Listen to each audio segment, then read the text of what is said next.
Hyper sensitivity को सही करने के लिए आज मैं आपको एक घरेलू रामबाण नुस्खा देने जा रहा हूं। 3 महीने ऐसे कीजिए तो आपकी 30 साल से चलने वाली छींकें आप देखेंगे कि हमेशा के लिए खत्म हो जाएंगी। आप पहले एंटी एलर्जिक मेडिसिन और बाद में स्टेरॉइड्स जो लेना शुरू करते हैं वो बिल्कुल सही अप्रोच नहीं है। हमारे किचन के जो मसाले हैं, जो हमारी जड़ी बूटियां हैं, उनमें बहुत दम है। मैक्सिमम 3 से 6 महीने में आपकी एलर्जी खत्म हो जाएगी। सुबह नहा करके बाहर आए तब हम छींक रहे होते हैं, कभी थोड़ा बहुत टेम्परेचर वेरिएशन हो गया तो हम छींक रहे होते हैं, कभी कुछ ऐसी चीज़ नाक में चली गई, धूल चला गया, धुआं चला गया, कुछ पोलेंस चले गए, कहीं हवा में चले गए तो हमें छींकें आनी शुरू हो जाती है। तो इस तरह हम बोल सकते हैं कि हमें छींकों की एलर्जी है, जिसको कभी आपको डॉक्टर क्रोनिक एलर्जिक साइनोसाइटिस के रूप में बोल देता है, कभी आपको जो है कुछ और रेस्पिरेटरी एलर्जीज बोल देता है।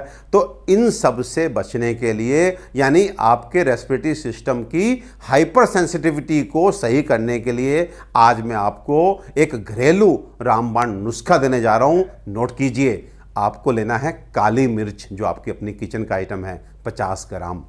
पताशे यानी कि सफ़ेद गोल वाले पताशे जो हम प्रसाद में इस्तेमाल करते हैं, उसको लेना है 150 ग्राम, यानी कि काली मिर्च से 3 गुना। और घर में ही मिक्सी ग्राइंडर से आप इसको पाउडर कर लीजिए। ये आपका तैयार हो गया एक तरह से औषधि।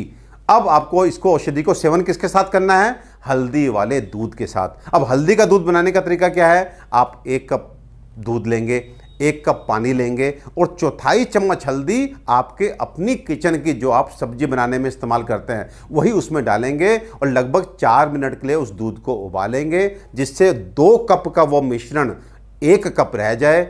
छान करके उस पीले दूध के साथ लगभग 1 चम्मच की मात्रा में बड़े लोग और आधा चम्मच की मात्रा में बच्चे लोग इस काली मिर्च बताशे के पाउडर को इस हल्दी वाले दूध के साथ सेवन करेंगे। और विश्वास कीजिए, 3 महीने ऐसे कीजिए तो आपकी 30 साल से चलने वाली छींकें आप देखेंगे कि हमेशा के लिए खत्म हो जाएंगी। और लगभग 90% लोगों को इससे समूल अपने रोग से जो है लाभ मिलता है। एंड इसके बाद भी 10% लोगों को मेरा रिकमेंडेशन है कि वो ये मान के ना चलें कि एलर्जी जो है वो लाइलाज बीमारी है।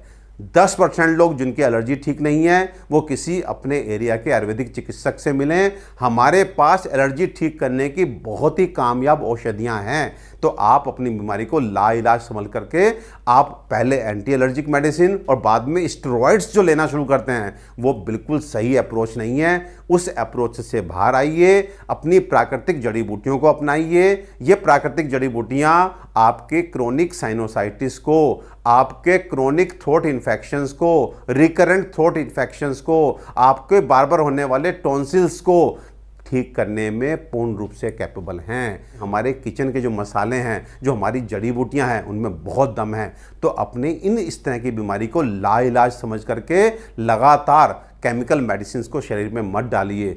जाइए, पहले घरेलू एक कोशिश कीजिए। 90% मैं पुनः एक बार बोलता हूं, चांसेस हैं कि आप उसी से ठीक हो जाएंगे। 10% गुंजाइश रह जाए तो आयुर्वेदिक चिकित्सक से मिल करके इसका इलाज कराइए। मैक्सिमम 3 से 6 महीने में आपकी एलर्जी खत्म हो जाएगी।